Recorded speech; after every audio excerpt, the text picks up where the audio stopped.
മലപ്പുറത്ത് 10ാം ക്ലാസ് വിദ്യാർത്ഥിയെ +2 വിദ്യാർത്ഥികൾ മർദ്ദിച്ചെന്ന് പരാതി. മൂർക്കനാട് ഹയർ സെക്കൻഡറി സ്കൂളിലെ 10ാം ക്ലാസ് വിദ്യാർത്ഥി മുബീനാണ് മർദ്ദനമേറ്റത്.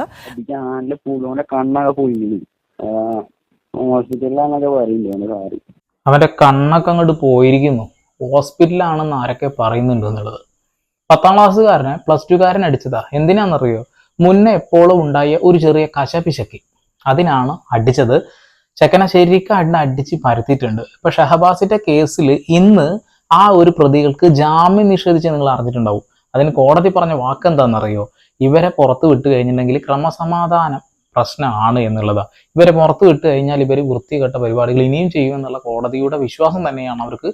ഒരുപാട് തവണ ആയിട്ട് അവർ അപ്ലൈ ചെയ്തുകൊണ്ടിരിക്കുകയാണ്, നിഷേധിച്ചുകൊണ്ടേയിരിക്കുകയാണ്, ജാമ്യം കൊടുക്കുന്നില്ല. ഇപ്പൊ ഈ ഒരു പയ്യൻ +2 പഠിക്കുന്ന ഈ ഒരു പയ്യൻ 17 വയസ്സായിട്ടുള്ളൂ. അതുകൊണ്ടാണ് ഇപ്പൊ ഈ ഫോട്ടോ പേരും കാണിക്കാൻ പറ്റാത്ത രീതിയിൽ കാര്യങ്ങൾ നിൽക്കുന്നത് എന്നുള്ളത്. അതായത് അത്ര സുരക്ഷ നമ്മളെ ഗവൺമെന്റ് കൊടുക്കുകയാണ് അവർക്ക്. ഗവൺമെന്റ് എന്ന് പറയുമ്പോൾ നമ്മുടെ നിയമ സംവിധാനങ്ങൾ. എന്തായാലും കൊള്ളാം, പയ്യന്റെ കണ്ണ് അടിച്ച് പരത്തിയിട്ടുണ്ട്. വീഡിയോ ഒന്ന് കാണാം കേട്ടോ. ഇന്നലെ 5:30 ഞാൻ ക്യാമ്പയിന് പോകുമ്പോൾ സ്കൂളിൽ നിന്ന് കുറച്ച് ആൾക്കാർ വന്നിട്ട് ആളില്ലാത്ത അടിച്ചു 6 ആള്. നിങ്ങളുടെ സ്കൂളിലെ കുട്ടികളാണോ? സീനിയേഴ്സ് ആണ്? 2-3 ആൾക്കാർ +2 കഴിഞ്ഞാണ്. പിന്നെ ഒരുത്തൻ്റെ ഒപ്പം തന്നെയാണ്. പിന്നെ വേറെ 2 അറിയില്ല. പുറത്തുനിന്നുള്ള കുട്ടികളാണ്? പുറത്തുനിന്ന് ഞാനും വേറൊരുത്തനും എൻ്റെ ഒപ്പം പഠിച്ച ഒരുത്തനും അടിണ്ടായിന്. ഇതിൻ്റെ മുമ്പ് ഒരു വാക്താർക്കൊക്കെ ഉണ്ടായിന്. പിന്നെ സ്കൂളുകാരെന്നെ ഇതാക്കിയിനി. അതിൻ്റെ പേരിലാണ്. അത് എന്താണ് സംഭവിക്കുന്നത്? അത് ക്രിസ്മസ് പരീക്ഷ കഴിഞ്ഞ 1 മാസം കഴിഞ്ഞതിന് ശേഷം. ക്രിസ്മസ് പരീക്ഷ കഴിഞ്ഞ് ഒരു മാസം കഴിഞ്ഞതിന് ശേഷം തമ്മിലൊരു ചെറിയ ഉരസിലുണ്ടായി. 10ാം ക്ലാസ്സുകാരൻ +2കാരനായിട്ട്. ഓക്കെ, അങ്ങനെ ഉണ്ടായ ഒരു പ്രശ്നമാണ് പിന്നീട് 6 പേര് ചേർന്നുകൊണ്ട് ഈ പയ്യനെ ഒറ്റക്കിട്ട് മർദ്ദിക്കുന്നത്. നമ്മളെ നിയമമൊക്കെ വളരെ മോശമാണ് എന്നുള്ള ഒരു കാര്യത്തിന്റെ ഏറ്റവും വലിയ ഉദാഹരണം ഇതാണ്. കുട്ടികളിലേക്ക് പോലും ഈ ഒരു കാര്യങ്ങൾ എത്തുന്നില്ല. എന്താണ് റാഗ് ചെയ്താൽ ഒരു കുട്ടിക്ക് സംഭവിക്കുക എന്നുള്ള കാര്യം ടീച്ചേഴ്സ് പറഞ്ഞ് മനസ്സിലാക്കി കൊടുക്കുക.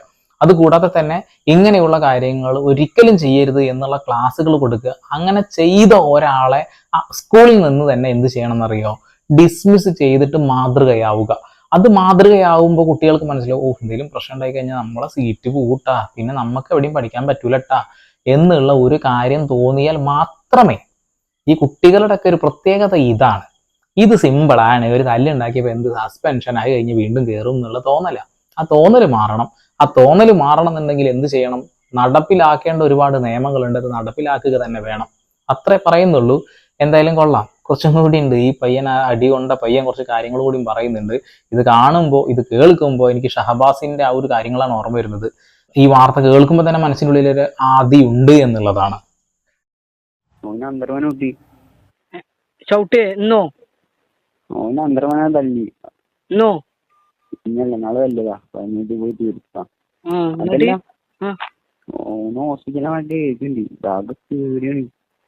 മുബീന്റെ മുബീന്റെ ഇമ്മ ഞാൻ ഇപ്പൊ ഗ്രൗണ്ടിൽ നിന്ന് കളിച്ചു കേറുമ്പോ ഷാദിന്റെ നമ്പർ ഉണ്ടോ ചോദിച്ചാ. അപ്പൊ ഞാൻ പ്രിയനോട് ചോദിച്ചതാ.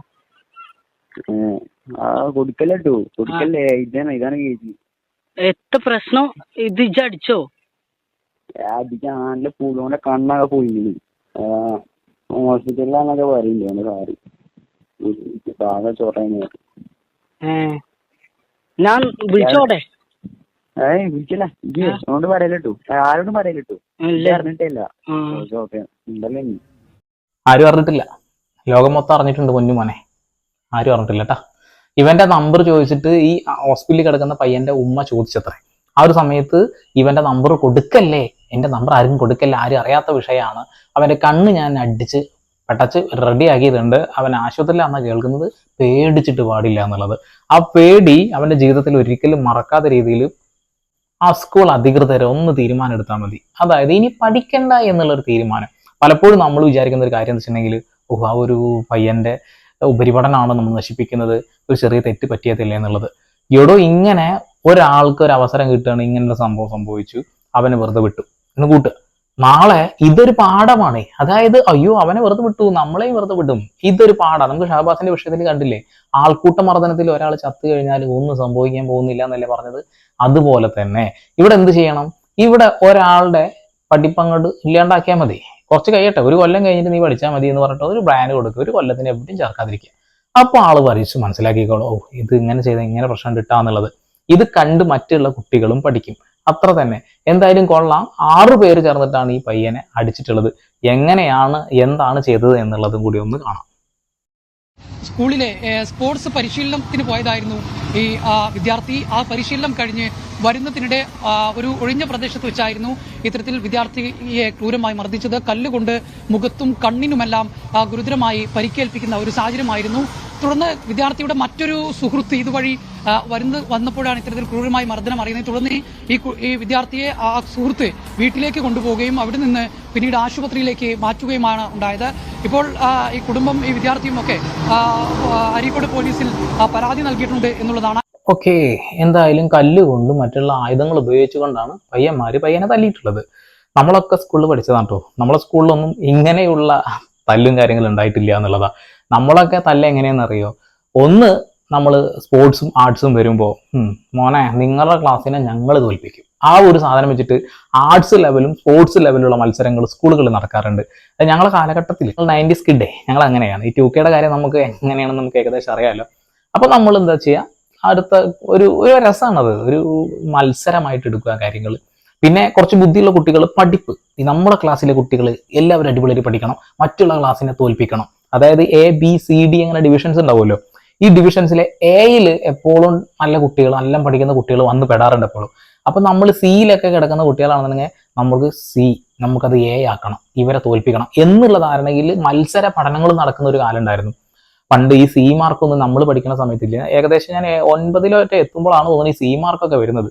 അതുവരെ നമ്മൾ കഷ്ടപ്പെട്ട് പഠിക്കണതിന്റെ ഇടയിൽ തോക്കും ചെയ്യും. തോന്നുന്നൊരു അഭിമാന പ്രശ്നം ഉണ്ടായിരുന്നില്ല. ഇപ്പൊ തോറ്റാ തൂങ്ങുക അല്ലെ, അത്രേ ഉള്ളൂ. അപ്പൊ ഈ C മാർക്കും കാര്യങ്ങളൊക്കെ വന്നതുകൊണ്ട് അത് ജയിച്ചു പോകാനും സംവിധാനം എളുപ്പമാണല്ലോ. അപ്പൊ പിന്നെ മത്സര പഠിപ്പൊന്നും വേണ്ടെന്നേ, 10ാം ക്ലാസ് വരെ ജയിച്ചാണ്ട് പോകും. അതൊക്കെയാണ് ഇപ്പോഴത്തെ കുട്ടികൾ തമ്മിലുള്ള ഒരു വ്യത്യാസം എന്നുള്ളതാണ്. ഒരു ആളോടൊരു ദേഷ്യം വരുമ്പോൾ ആ ദേഷ്യം എങ്ങനെയാണ് കരിങ്കല്ല് കൊണ്ടും ചുറ്റിക കൊണ്ടും മറ്റുള്ള സാധനം കൊണ്ടും അടിച്ച് അവനെ വകവരുത്തണം എന്നുള്ള ബോധം വരുന്നത്.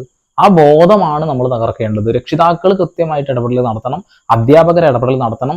അത് എന്താണ് ചെയ്യേണ്ടത് എന്നുള്ളത് ഗവൺമെന്റും കൂടി ഒന്ന് പറഞ്ഞ് മനസ്സിലാക്കി കൊടുക്കണം, നല്ലതാണ്. പിന്നെ സ്കൂളുകളിൽ പോലീസുകാരുടെ ഒരു ചെറിയ ക്ലാസ്സും കാര്യങ്ങളൊക്കെ വരണം, എന്നാലേ ഇവരൊക്കെ പഠിക്കുകയുള്ളൂ. ക്ലാസ് കൊടുത്തിട്ട് കാര്യം ഉണ്ടാവും നമുക്കറിയില്ല. എന്നാൽ പോലും 10 കുട്ടികൾ സ്കൂളിലത്തെ മോശം ഉണ്ട് കയറിക്കാം, അപ്പൊ 10 ഒരു 9 ചിലപ്പോൾ അത് വെച്ച് നേരാക്കാൻ കഴിയും. അതുകൊണ്ടാണ് ഷഹബാസിന്റെ വിഷയത്തിൽ എന്ത് സംഭവിച്ചു എന്നുള്ളതൊന്ന് കേൾക്കാം. ജാമ്യം നിഷേധിച്ച വാർത്തയാണ്. താമരശ്ശേരി ഷഹബാസ് കൊലക്കേസിൽ പ്രതികൾക്ക് ജാമ്യമില്ല. 6 വിദ്യാർത്ഥികൾക്കും ഹൈക്കോടതി ജാമ്യം നിഷേധിച്ചു. ജാമ്യം എല്ലാ ഘട്ടത്തിലും അവകാശമല്ലെന്നും ജാമ്യം നൽകിയാൽ ക്രമസമാധാന പ്രശ്നമുണ്ടാകുമെന്നും ഹൈക്കോടതി. ഒരിക്കലും കൊടുക്കരുത്, ജാമ്യം കൊടുക്കണ്ട, അവിടെ കിടക്കട്ടെ. അവർ ചെയ്തത് വലിയ പുണ്യപ്രവൃത്തി ഒന്നുമില്ല, ചെയ്തത് ഒരു വലിയ അപരാധമാണ്, വലിയ തെറ്റാണ് ചെയ്തിട്ടുള്ളത്. ആ തെറ്റ് ഒരു കൊലപാതകമാണ്. ആ കൊലപാതകം ചെയ്ത ആ നാറികളെ ഒന്നും പുറത്ത് വിടരുത്, കിടക്കട്ടെ അവിടെ. എന്താണ് ഇത്ര ധൃതി പുറത്ത് വന്നിട്ട്? അകത്താണെങ്കിലും നല്ല സുഖമാണല്ലോ, പിന്നെ പുറത്തു ഇറങ്ങേണ്ട കാര്യമില്ല, അവിടെ തന്നെ കിടക്കട, അവിടെ തന്നെ കിടക്ക്.